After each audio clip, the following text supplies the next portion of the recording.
అందరికీ నమస్కారం. కార్యక్రమం ప్రారంభించే ముందు గురువు గారి పత్రి గారికి ఒక్కసారి మనం ధన్యవాదాలు చెప్పుకుందాం. పత్రి గారి జ్ఞాన భాండాగారం నుంచి మరొక ముఖ్య విషయం ఈరోజు మనం చెప్పుకుందాం. ఇంపార్టెంట్ విషయం. ప్రతిరోజు చెప్పుకుంటున్నాం.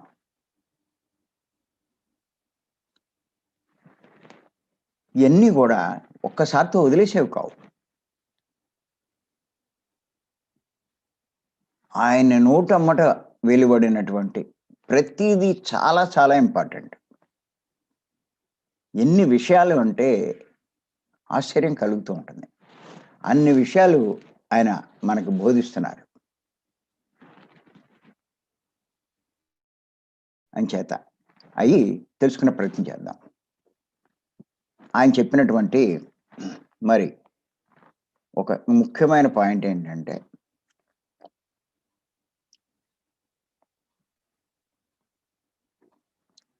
ఆత్మజ్ఞాని సత్యమే చెప్తాడు. ఆత్మజ్ఞాని సత్యమే చెప్తాడు.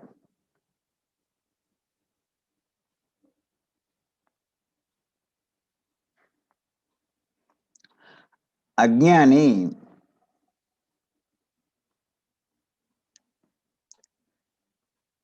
సత్యము చెప్పలేడు.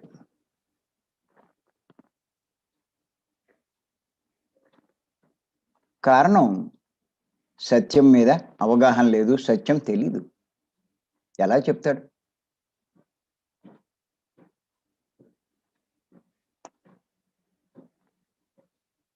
ఈ విషయం గురించి చెప్పుకుందాం. ఆత్మజ్ఞాని సత్యమే చెప్తాడు. ఇక్కడ ముందు సత్యం గురించి ముందు మనం తెలుసుకుందాం. సత్యం మీద అవగాహన లేకుండా సత్యం ఏం చెప్తాం? కానీ మనం చెప్పేటప్పుడు సత్యమే చెప్పాలి. ఇంచేతంటే వేదాల్లో సత్యమే జయతే అని చెప్పబడింది. సత్యం వల్లనే మనకి జయం కలుగుతుంది.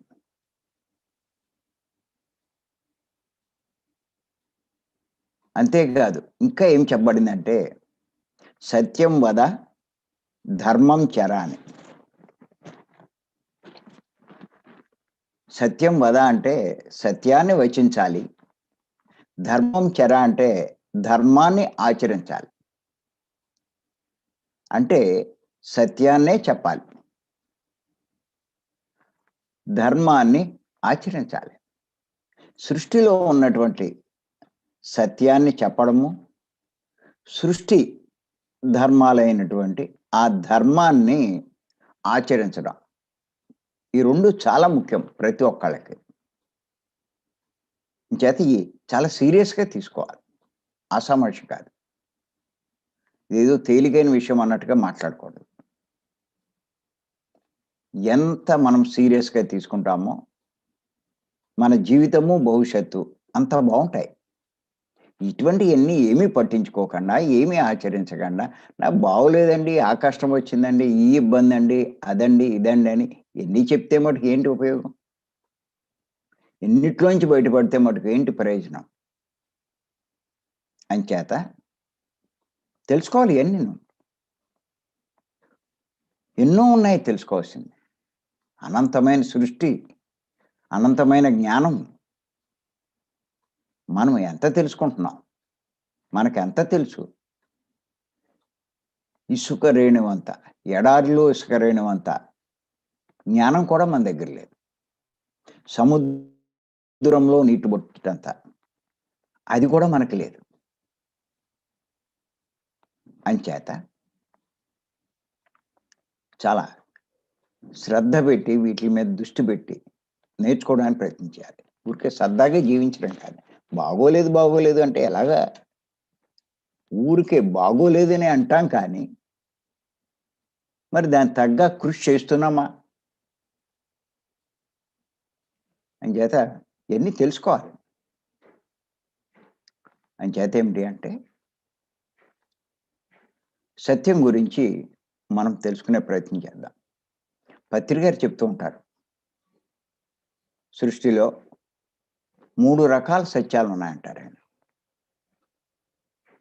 ఏమిటంటే, తాత్కాలిక సత్యము, యుగకాల సత్యము, శాశ్వత సత్యం అని 3 రకాల సత్యాలు చెప్తారు. తాత్కాలిక సత్యము అంటే ఏదో కొన్నాళ్ళు ఉంటుంది. ఉన్నట్టుగా ఉంటుంది. కానీ తర్వాత ఉండదు. ఇది తాత్కాలిక సత్యం.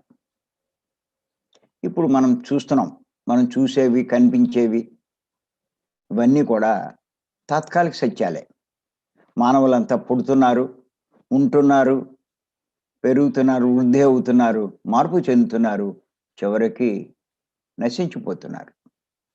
అలా ఏ జాతి తీసుకున్నా 84 లక్షల రకాల జీవులు, జీవరాశులు అన్నీ ఏదో కొంత కాలపరిమితితోటి అదృశ్యమైపోతున్నాయి. వీటినేమంటారంటే తాత్కాలిక సత్యం అంటారు. అలాగే కొన్ని యుగకాల సత్యం అంటారు. అంటే అవి కొన్ని యుగాలుంటాయి.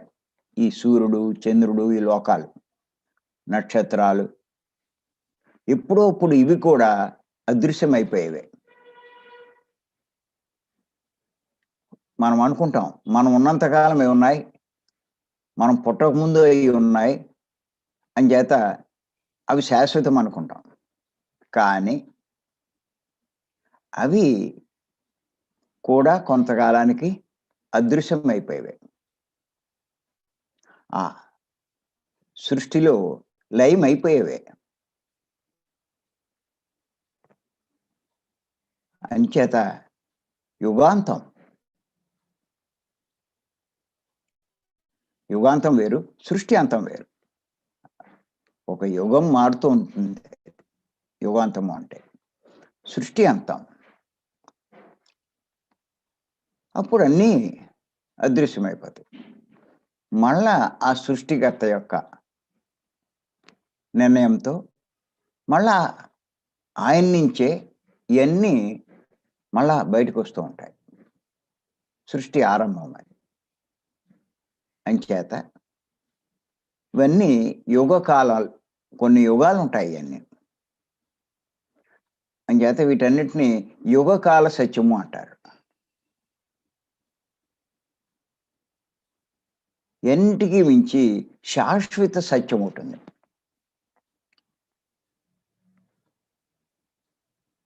ఆ శాశ్వత సత్యం ఇంకంటే ఎప్పుడూ ఉంటుంది.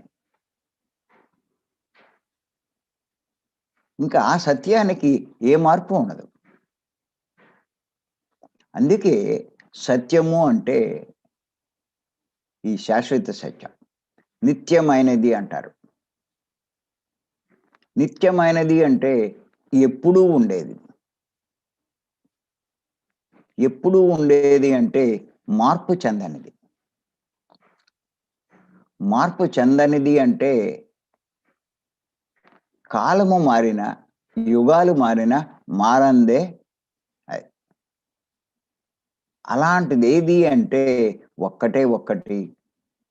అదే భగవంతుడు. అదే ఆత్మ. అదే దైవం. అదే సృష్టికర్త.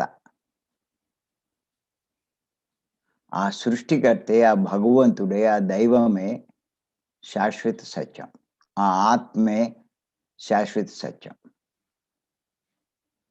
గుర్తుపెట్టుకోండి. సత్యం అంటే ఏమిటి అని తెలుసుకున్నప్పుడు దానికి ఈ లక్షణాలన్నీ ఉండాలి.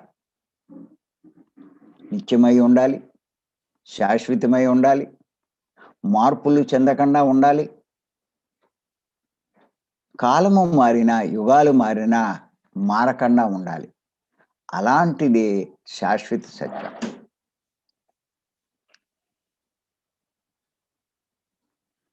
అదే సృష్టిలో అన్నిటికంట గొప్పది. అదే ఆత్మ. ఆ ఆత్మే అందరిలో ఉంది. దాన్నే పట్టుకోమంటారు పత్రి గారు. అంత గొప్ప శాశ్వత సత్యాన్ని, దైవాన్ని నువ్వు పట్టుకుంటే నువ్వు గొప్పవాడు అవుతావు అంటారు. అది పట్టుకునే మార్గమే ఇప్పుడు మనం చేసే శ్వాస మీద ధ్యాస, ధ్యానం.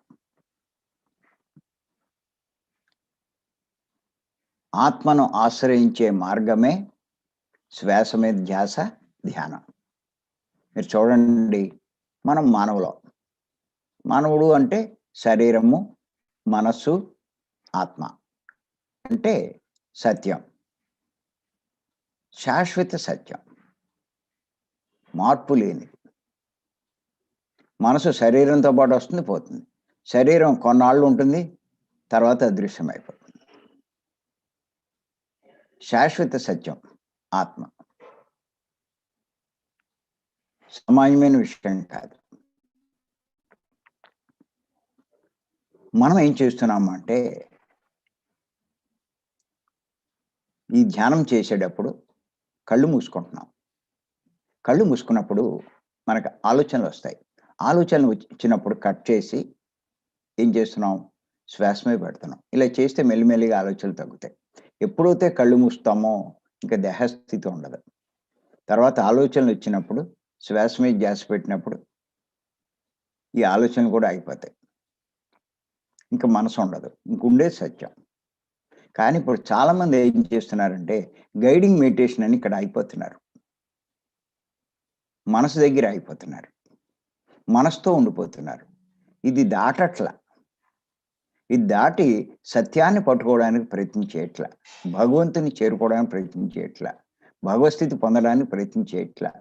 ఆ శక్తి, ఆ జ్ఞానం ఇవన్నీ పొందడానికి ప్రయత్నం చేయట్లా. ఇక్కడ అయిపోతున్నారు. దీంతో తృప్తి పడిపోతున్నారు. ఈ గైడింగ్ మెడిటేషన్‌లో వాళ్ళు ఏదో చెప్తూ ఉంటారు. వీళ్ళు వింటూ కూర్చుంటారు. వినేది మనసు కాబట్టి మనసు దగ్గర ఆగిపోయారు. మనసుని దాటట్లా. ఇక్కడ చాలామంది దెబ్బతింటున్నారు. నెలలు కాదు, సంవత్సరాలు వృధా చేసుకుంటున్నారు.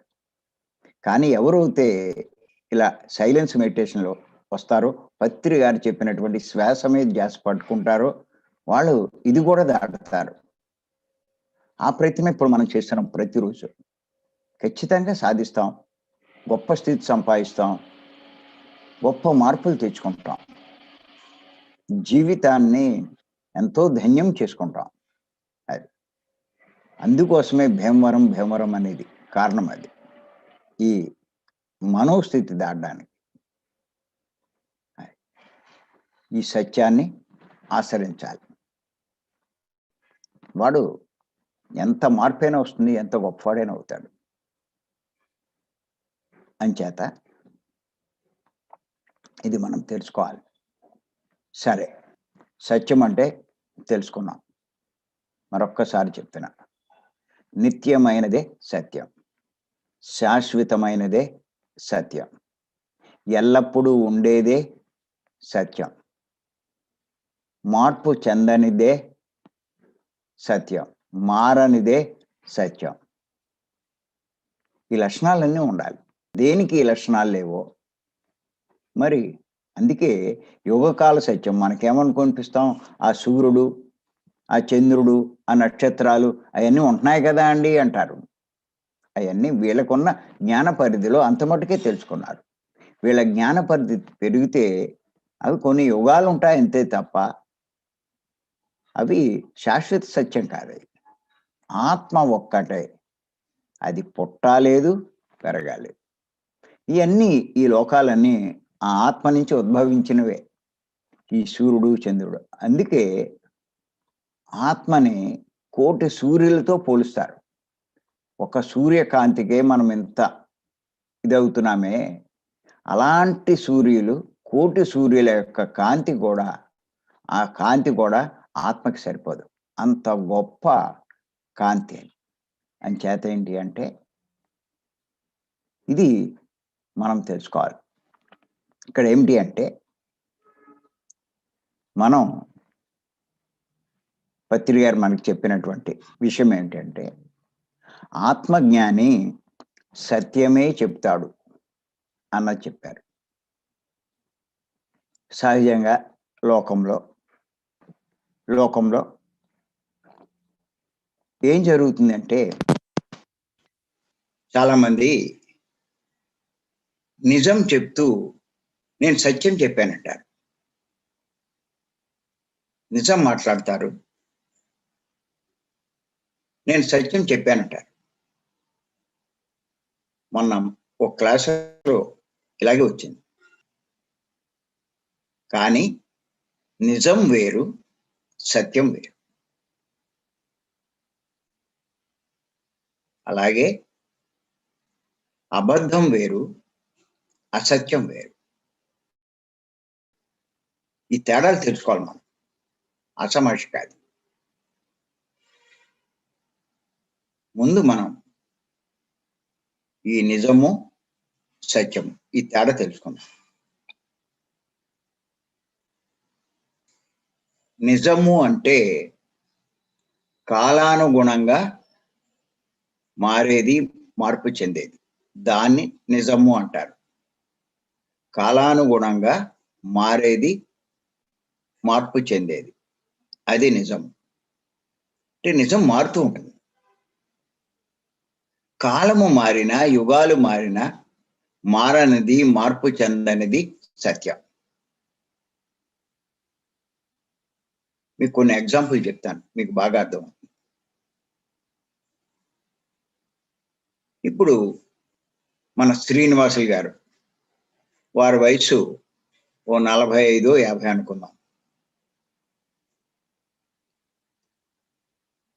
ఇప్పుడు ఆయన వయసు 45 పోలే. 10 సంవత్సరాల క్రితం ఆయన వయసు ఎంత అంటే 35. మీరు చూడండి, 10 సంవత్సరాల క్రితం కనుక ఆయన్ని మీరు అడిగితే నీ వయసు ఎంత అంటే ఏమంటాడైనా 35 అండి అంటాడు. అప్పుడు ఆయన నిజం చెప్పినట్ట లేనట్ట అంటే నిజమే, ఆయన వయసు అప్పుడు 35. ఇవాళ మళ్ళా మీరు అడగండి ఆయన్ని, నీ వయసు ఎంత అంటే 35 చెప్తాడా? చెప్పడు. ఎందుకు చెప్పడు? 10 సంవత్సరాలు అయిపోయింది. ఇప్పుడు 45 అంటాడు. అప్పుడు అలా చెప్పాడు, ఇప్పుడు ఇలా చెప్తున్నాడు. అప్పుడు అది నిజము, ఇప్పుడు ఇది నిజము. 10 సంవత్సరాల క్రితం 35 ఆయన వయసు అన్నది నిజము, ఇప్పుడు 45 అన్నది నిజం. అంటే ఈ నిజము మారిందా లేదా? గుర్తుపెట్టుకోండి, నిజం మారుతుంది. ఇలా మీరు ఏది చూసినా సరే, మీ దొడ్లో, మీ పెరట్లో 5 సంవత్సరాల క్రితం ఆ మొక్క లేదు, అలా గార్డెనే లేదు, అది నిజం. ఏమీ లేదు, ఖాళీ. ఆ ఇంట్లోకి వచ్చి మీరు ఏం చేశారంటే ఇంచక్క మొక్కలు వేసి మంచి గార్డెన్ పెంచారు. ఇంతకుముందు ఉందా అంటే లేదు అన్నది నిజము, ఇప్పుడు ఉందా అంటే ఉంది అన్నది నిజం. అంటే ఈ నిజం మారుతూ ఉంటుంది. అలా మీరు చూస్తే ప్రపంచంలో ఎన్నో మారిపోతుంది. లేని వస్తున్నాయి, ఉన్నాయి అదృశ్యమైపోతున్నాయి. మీ ఇల్లు ఒకప్పుడు ఉందా అంటే లేదు, ఇప్పుడు ఉంది. చాలా మంది ఈ మధ్యే కదా 5-10 ఏళ్లలో ఎన్ని కొత్త ఇళ్ళు కట్టుకుంటున్నారు. అవి చూస్తే మీకు అర్థమవుతుంది. అంతకుముందు ఖాళీ స్థలం, ఇప్పుడు అద్భుతమైనటువంటి ఒక మేడ కట్టుకున్నారు. అంతకుముందు లేదు అన్నది నిజము, ఇప్పుడు ఉంది అన్నది నిజం. అంచేత ఈ నిజము మారుతూ ఉంటుంది. అలాగే సత్యము మారదు. గుర్తుపెట్టుకోండి. మారేది, మార్పు చెందేది మరి అది సత్యము కాదు, అది నిజం. మార్పు చెందనిదే సత్యం. సరే, ఇప్పుడు మనం అబద్ధము, అసత్యం. ఎందుకంటే పత్రిక చెప్పారు, ఆత్మజ్ఞాని సత్యమే చెప్తాడు అని.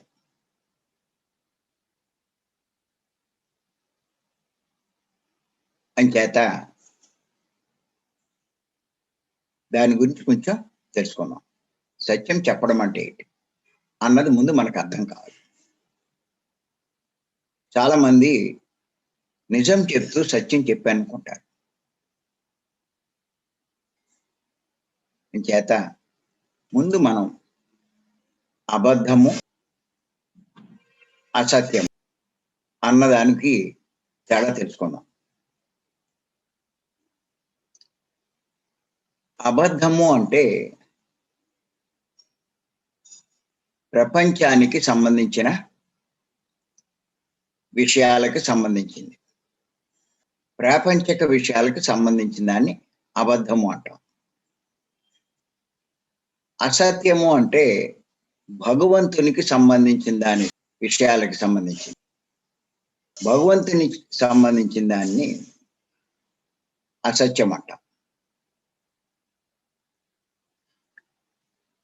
ప్రాపంచికమైన దానికి సంబంధించింది అవుతే అబద్ధము అంటాం. భగవంతునికి సంబంధించింది అవుతే అసత్యము అంటాం. మీకు కొన్ని ఎగ్జాంపుల్ చెప్తే బాగా అర్థమవుతుంది.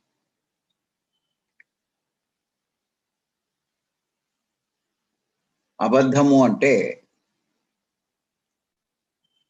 దాని యొక్క అర్థం ఏమిటి అంటే, మనం ఏదైనా ఒక పని చేసి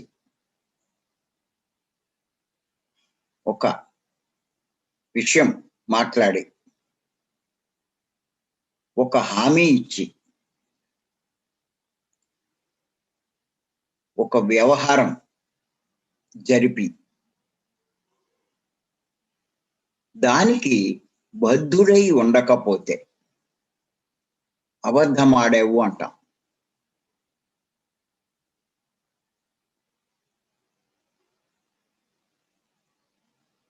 ఒక మాట, ఒక వ్యవహారం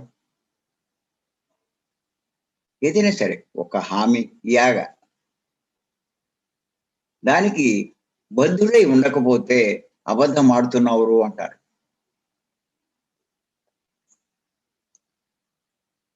ఒకడు ఏం చేశాడంటే 10,000 తీసుకున్నాడు. మళ్ళా 3 నెలలు 6 నెలలు పోయాక, ఒరేయ్ నా దగ్గర 10,000 తీసుకున్నావు,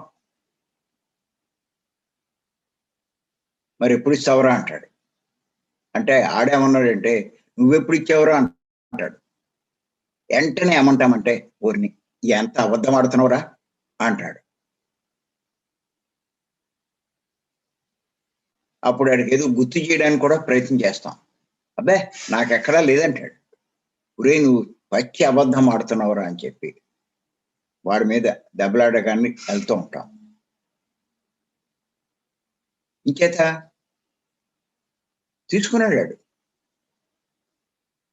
కానీ ఇప్పుడు ఏమంటున్నాడు, నేనెక్కడ తీసుకున్నాను అంటున్నాడు. అంటే దానికి బద్ధుడై లేడు. ఇంకోడెవడో ఒక వారం రోజుల్లో ఇచ్చేస్తాను రా అంటాడు. మళ్ళా కొన్నాళ్ళు పోయాక మళ్ళీ అడిగితే, వారం అయ్యాక వెళ్ళి అడిగితే నేనెక్కడ అన్నాను రా అంటాడు. ఒరే అదే అబద్ధం చెప్తావురా అని చెప్పి ఇలాగా ఒక మాట చెప్పిన, ఒక వ్యవహారం చేసిన దానికి బద్ధుడై ఉండకపోతే అబద్ధం ఆడాడు అంటారు.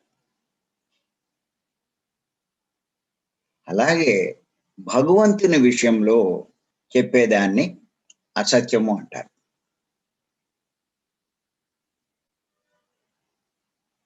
అంచేత మరిది మరి భగవంతుని విషయంలో మరి సత్యాన్ని చెప్పకపోవడం అంటే సత్యాన్ని చెప్పకపోవడమే అసత్యం చెప్పినట్టు. ఈ తేడా ఒక్కసారి మనకు అర్థమయ్యేటట్టు తెలుసుకుందాం. ఇది లోతుల్లోకి వెళ్తే కానీ అంత అర్థం కాదు. ఇది ఎవరు దీన్ని పెద్ద సీరియస్గా తీసుకోవట్లా, పట్టించుకోవట్లా. ఎవరికాళ్ళు పూర్వం నుంచి అలవాటైపోయింది, అందరూ చేస్తున్నారు, వీళ్ళు చేస్తున్నారు. దాన్ని ఇంత లోతుల్లోకి ఎవరు ఆలోచించట్లా.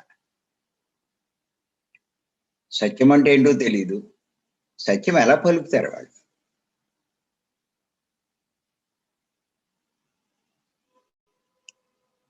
ప్రపంచంలో సహజమైపోయింది. పూర్వం నుంచి వచ్చిన అలవాటు, ఆచారం. అందరూ ఏది చేస్తే అది, ఏది చెప్తే అది, అదే నడుచుకుంటున్నారు, అదే కరెక్ట్ అనుకుంటున్నారు. కానీ లోతుల్లోకి ఆలోచిస్తే ఇందులో ఎంత తేడా ఉందో అన్నది అర్థమవుతుంది. సరే, మీరు చూడండి, కొన్ని ఎగ్జాంపుల్ చెప్తాను, మీకు అర్థమవుతుంది. అబద్ధం అంటే ఏంటి, అసత్యం అంటే ఏంటి.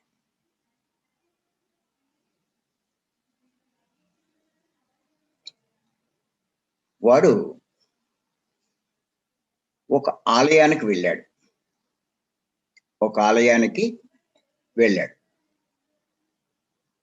వెళ్ళి వచ్చాడు. ఎవరు అడిగారు, ఇంటిగాడో బజార్లో.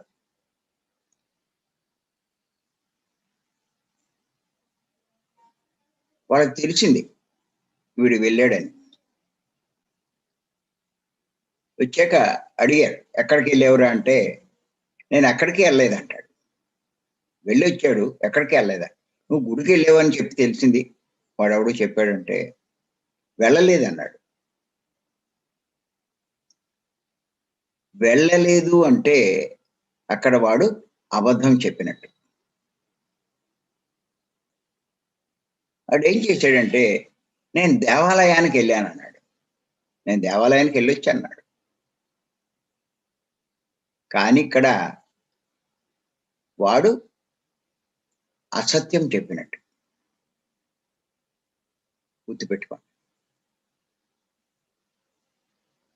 వెళ్ళలేదు అంటే అబద్ధము, దేవాలయానికి వెళ్ళాను అంటే అసత్యం. చాలా మందికి అర్థం కావట్లేదు.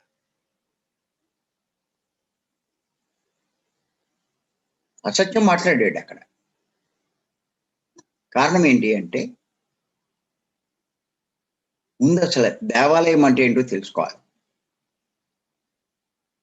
గుర్తుపెట్టుకోండి, ఆలయము అంటే ఉండే ప్రదేశం.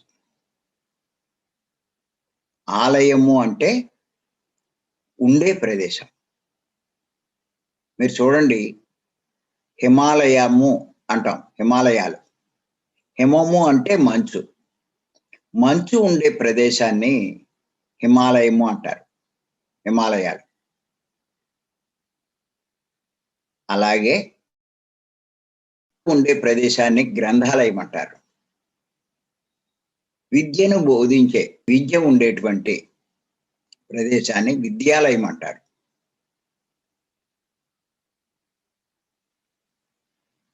అలా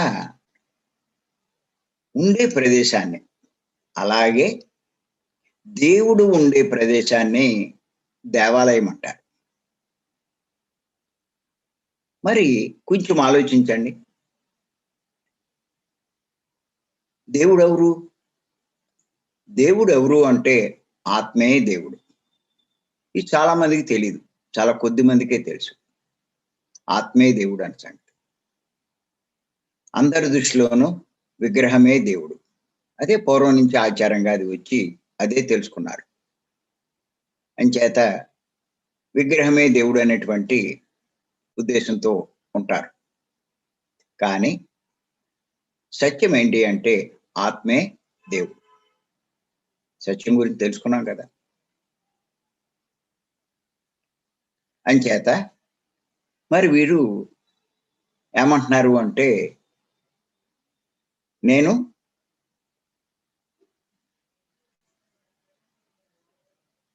దేవాలయానికి వెళ్ళాను అంటున్నాడు. కానీ గుర్తెట్టుకోండి,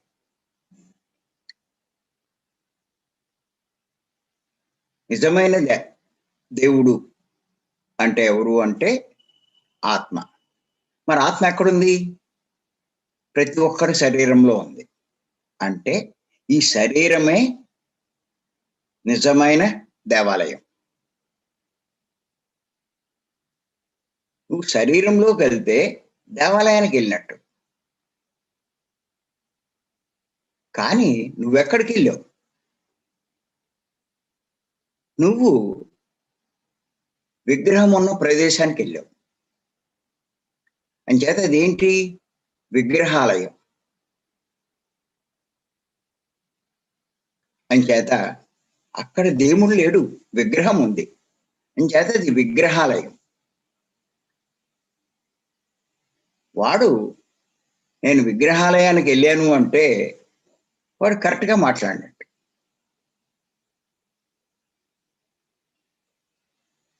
దేవుడి విషయంలో సత్యం చెప్పినట్టు. కానీ నేను దేవాలయానికి వెళ్ళానంటాడు. ఈ విగ్రహం ఉన్నదాన్ని గుడి అని కూడా చెప్పుకుంటూ ఉంటారు.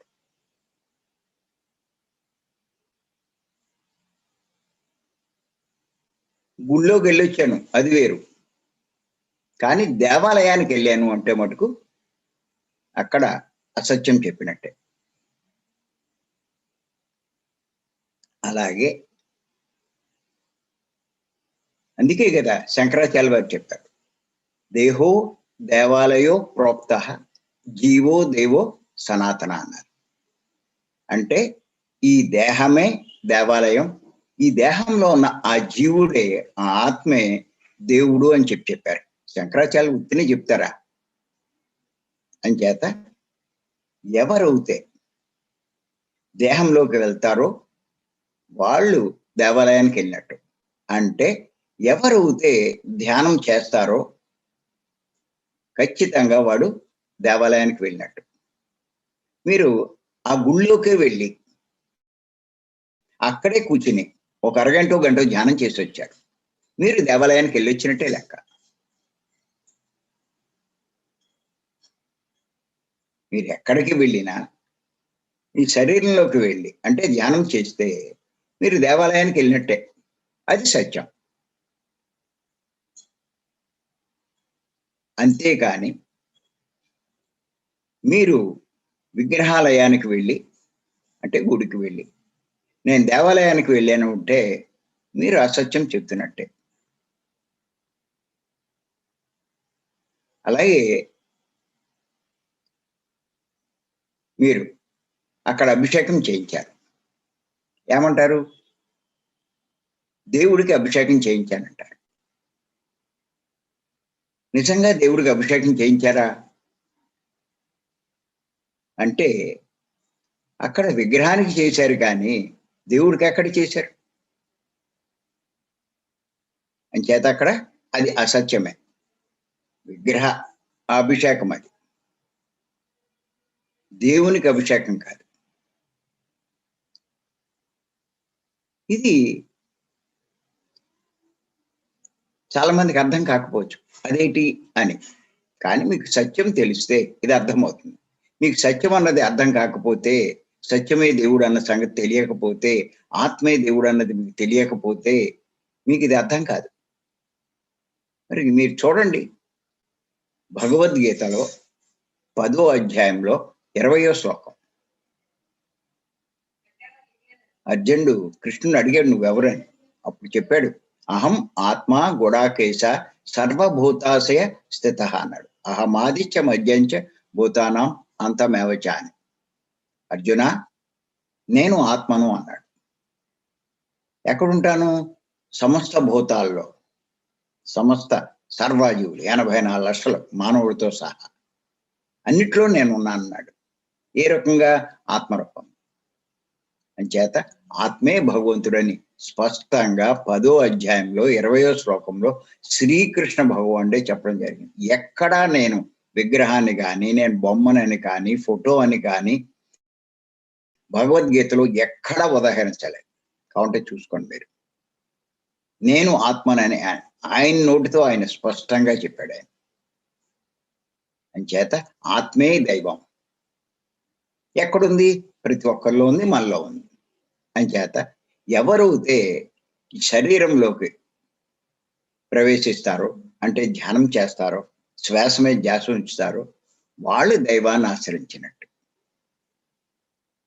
అందుకే ధ్యానం చేసే వాళ్ళకి ఇన్ని రకాల లాభాలు, ఫలితాలు కలుగుతున్నాయి.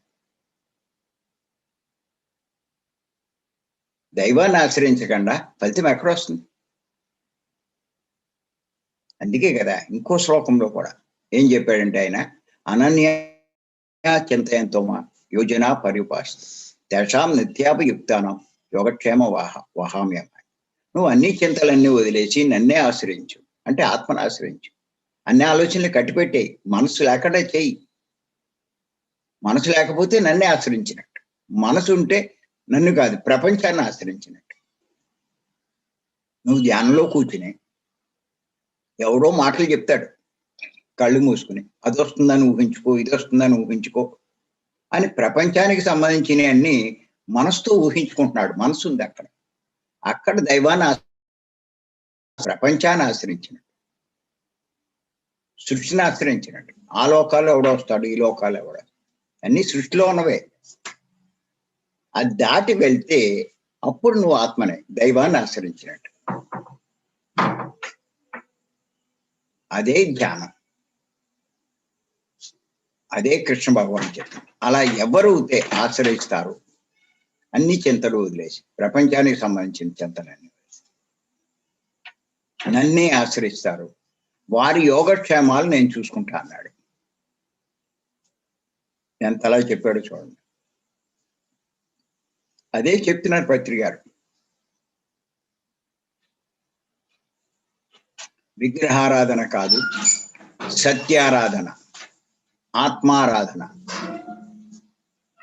అని చెప్తారండి 18 ఆదర్శ సూత్రాలు.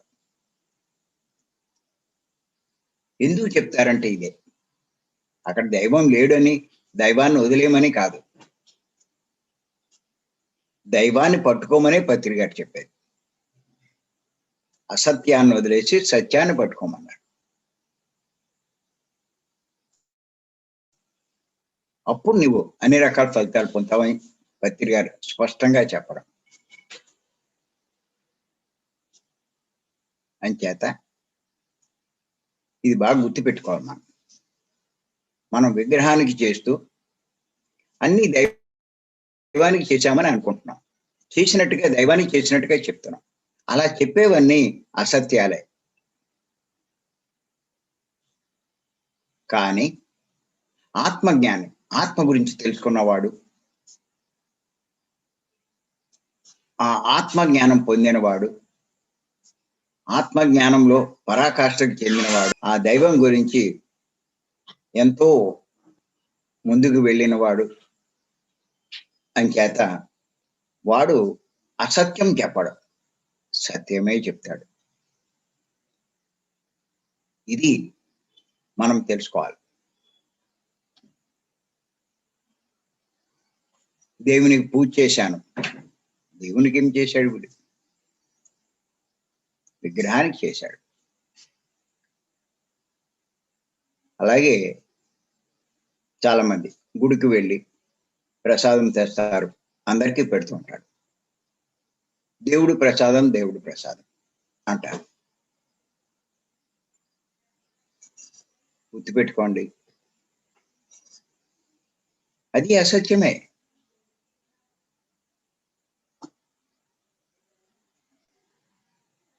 కారణం ఏమిటి అంటే, ప్రసాదము అంటే అర్థం తెలుసుకోవాలి. ప్రసాదించిందే ప్రసాదం.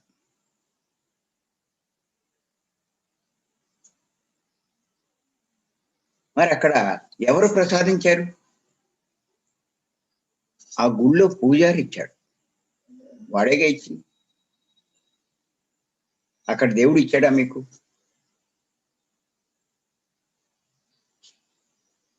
అంటే అది పూజారి ప్రసాదించిందే కానీ దేవుడిచ్చింది కాదు. అది పూజారి ప్రసాదం, కానీ దేవుడు ప్రసాదం అంటారు. అది పూర్వం నుంచి అలా వచ్చేసింది ఆచారం. అదే మాట వాడేస్తూ ఉంటారు. ఎన్నిసార్లు వాడుతున్నారు దైవం విషయంలో. దైవం విషయంలో మరి మనం సత్యం చెప్పాలి.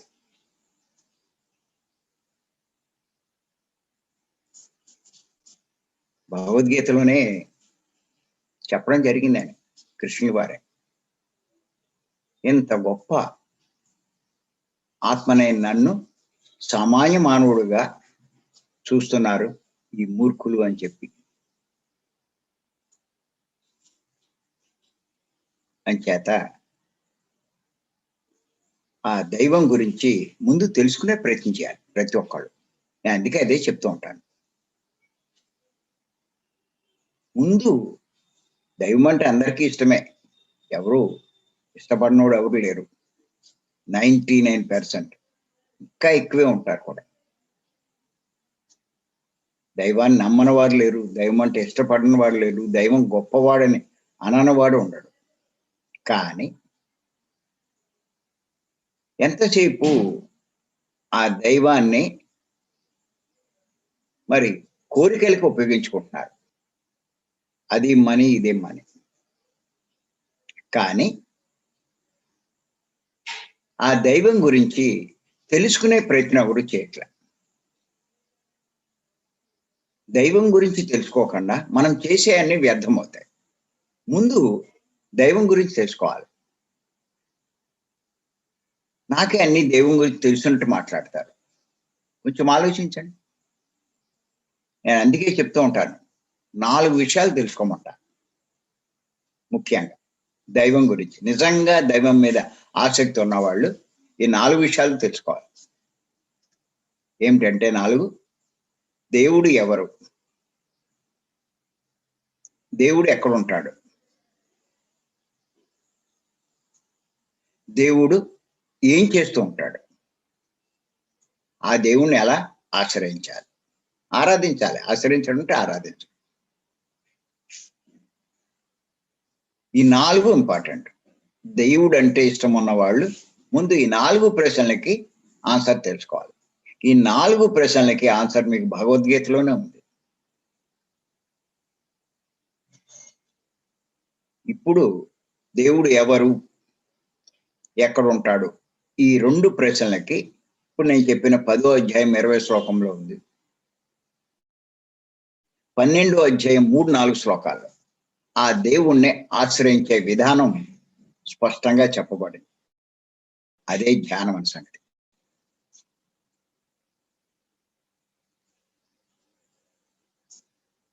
అంచేత ఏమిటి అంటే గుర్తుపెట్టుకోండి, ఎవరైతే ధ్యానం చేస్తారో వారు దేవాలయానికి వెళ్ళినట్టు. దేహంలోకి వెళ్ళిన వాడే దేవాలయంలోకి వెళ్ళినట్టు. మనసును దాటిన వాడే దైవాన్ని ఆశ్రయించినట్టు. మనోస్థితిలో ఉంటే మనసును ఆశ్రయించారు, దేహస్థితిలో ఉంటే దేహాన్ని ఆశ్రయించారు. ఈ 2 స్థితులు దాటితే దైవాన్ని ఆశ్రయించారు. వాడికి ఇంకా తిరుగులేదు. ఆ పని ఇప్పుడు మనం చేస్తున్నాం. ప్రతిరోజు ఉదయాన్నే చూస్తున్నాను నేను, ఎంతో మంది 4:30కే జాయిన్ అయిపోతున్నాడు. నిజంగా దైవం అంటే ఇష్టం ఉన్నవాడు ధ్యానం చేయడానికి ఆసక్తి చూపించాలి. ఎంతసేపు మనకు కావాల్సిన వాటి మీద దృష్టి పెడుతున్నాం, కానీ దైవం మీద దృష్టి పెట్టరే. మీరు దైవం మీద దృష్టి పెడితే మీరు ఏది అడగక్కల, ఏది చేయక్కల, రావాల్సింది అదే వస్తుంది. చేయవలసింది చేస్తే పొందవలసింది పొందుతామంటారు. మనం చేయవలసింది చేయకుండా పొందవలసింది ఎలా పొందుతాం అని చేత గుర్తెట్టుకోండి. పత్రి గారు ఏమన్నారు, ఆత్మజ్ఞాని సత్యమే చెప్తాడన్నారు. చేత కొంచెం జాగ్రత్తగా మాట్లాడాలి. మాట్లాడేటప్పుడు ఎంచేతంటే ప్రాపంచికమైన అబద్ధం చెప్తేనే మనం ఏమంటాం? రేపు పాపం రా అంటాం. మాట ఇచ్చి తప్పినా, దాన్ని నిలబడకపోయినా, అబద్ధం చెప్పావు చాలా పాపం రా అంటారు. మరి ప్రపంచానికి సంబంధించిన విషయంలో అంత పాపం అవుతే, భగవంతునికి సంబంధించిన విషయంలో అసత్యం చెప్తే అది మహాపాపం కదా! ఊరికే చెప్పేస్తున్నాం. మళ్ళా మనం అంటాం నేనేం పాపం చేశానంటాం. పత్రిక చాలా తీవ్రంగా చెప్తారు. మాట విషయంలో చాలా జాగ్రత్తగా ఉండాలని. మాట చాలా జాగ్రత్తగా మాట్లాడాలని. కారణం ఏమిటి అంటే నీ మాటే కర్మ అవుతుందంటారు. పనులు కాదు. నీ మాట కూడా కర్మే. మరి దైవం విషయంలో మనం ఎందుకు తేడాగా మాట్లాడాలి? నీ నోటి మాటే నీ నుదిట వ్రాత అంటారు. ఇలా మాట్లాడగా చివరికి ఏమైపోతుంది? ఈ పాపాలన్నీ పెరిగిపోతాయి. ఆ దైవం విషయంలో తప్పు చెప్తూ దైవాన్ని అవమానిస్తున్నాం అన్నది కూడా మనకి తెలియట్లా. ఎంతసేపు మన అభిప్రాయం ఆ విగ్రహమే దేవుడు, విగ్రహం దేవుడు అన్నది పూర్వం నుంచి ప్రతి ఒక్కరికి తరతరాల నుంచి నాటుకుపోయింది. ఆత్మే దైవం అన్నది ఎవరికి తెలియదు. ఇది ఎవరికి అర్థమవుతుందంటే ఎవరికైతే జ్ఞానం ఉంటుందో వాడికి అర్థమవుతుంది. వాడు చెప్పగలడు. మీరు ఇంకా కూడా ఇలాగే మాట్లాడుతూ ఉంటే మీరు ఇంకా అజ్ఞానంలో ఉన్నట్టే లెక్క. నేను ఖచ్చితంగా చెప్తున్నాను. మీ మాటలో మార్పు వస్తే కనుక మీరు జ్ఞానం పొందినట్టు. అంచేత ఆషామాషి కాదు. చాలా జాగ్రత్తగా విషయాలన్నీ తెలుసుకోవాలి. చాలా లోతుల్లో విశ్లేషించుకోవాలి. అప్పుడు మనం సరి చేసుకుంటాం.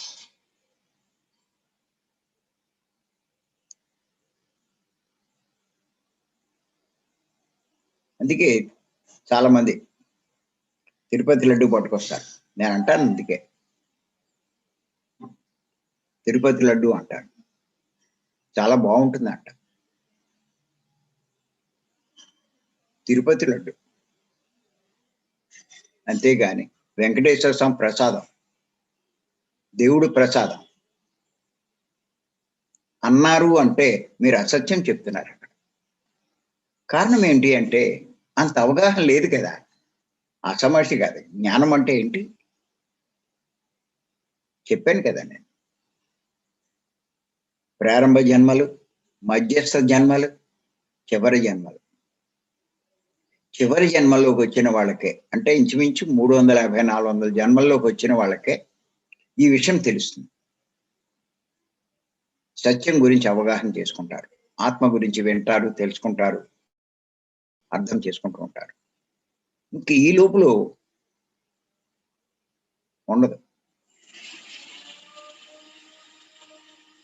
అందుకే నేను అంటాను, ఇప్పుడు ఎవరైతే మన 3 రోజుల క్లాసులకు వస్తారో, ఇలాంటి జూమ్‌కి అటెండ్ అవుతారో వీళ్ళంతా ఖచ్చితంగా 350-400 జన్మలు ఎత్తిన వాళ్ళే. ఇప్పుడు మీరందరూ కూడా నా క్లాసుల మీద ఆసక్తి చూపిస్తున్నారు అంటే ఖచ్చితంగా 350-400 జన్మలు ఎత్తినోళ్ళే. ఇక శారీరక పరమైన, మానసిక పరమైన లాభాలు అవి చూస్తున్నారు. దానికోసమే ధ్యానం చేస్తున్నారు అంటే ఇంకా చాలా జన్మలు తీసుకోవాలి.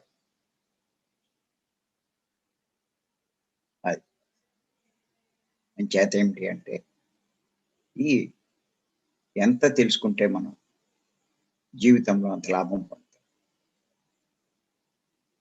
అంచేత మన చేతలు, మన మాటలు అన్నీ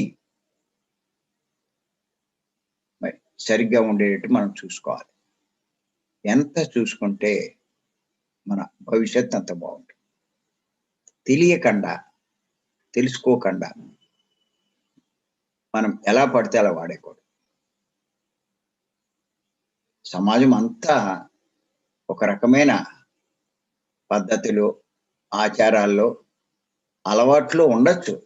కానీ మనం ఎంతమంది ఎలా ఉన్నా మనం మటుకు సత్యం గురించి తెలుసుకోవాలి. సత్యంలో జీవించాలి. సత్యమే మాట్లాడాలి. సత్యం వద. సత్యాన్నే వచించాలి. సత్యాన్నే పలకాలి. అది ఆత్మజ్ఞానే చేయగలడు. అలా మీరు చేస్తే మీరు ఆత్మజ్ఞానులే. అదే పత్రి గారు చెప్పినటువంటి అద్భుతమైన సందేశం. మరి దీన్ని బట్టి మీరు చూసుకుని ఇంకా మన జ్ఞానాన్ని పెంచుకునే ప్రయత్నం చేయాలి. లోపాలు సరి చేసుకోవాలి. అందుకే 3 రోజులు భీమవరం క్లాస్ అని పదే చెప్తూ ఉంటాను నేను. లేకపోతే అర్థం కాదండి. రేపు 1, 2, 3 తారీఖులు మనకి ఈ 3 రోజుల క్లాసులు ఉంటాయి. ఎప్పుడు అవకాశం ఉంటే అప్పుడు రావాలి. తప్పనిసరిగా రండి. పత్రి గారి పుస్తకాలు చదవండి. అందుకే నేను పత్రి గారి పుస్తకాలను విడదీశాను. నా సెట్‌లోనే ఉంటుంది. నా మొత్తం 40 పుస్తకాల సెట్ తీసుకున్నా పత్రి గారి 40 పుస్తకాలు అందులో ఉంటాయి. లేకపోయినా మీరు విడిగా పత్రి గారిని చదివితే ఇవాళ ఆయన చెప్పారు. పత్రి గారి యొక్క సందేశం ఎంత అద్భుతంగా ఉంది. ఎంత తెలుసుకోవాల్సింది ఉంది. చేత తప్పనిసరిగా అన్ని ఫాలో అవ్వండి. ఈ అవకాశం ఇచ్చిన మీ అందరికీ నేను మరొక్కసారి ధన్యవాదాలు చెప్తాను. Thank you.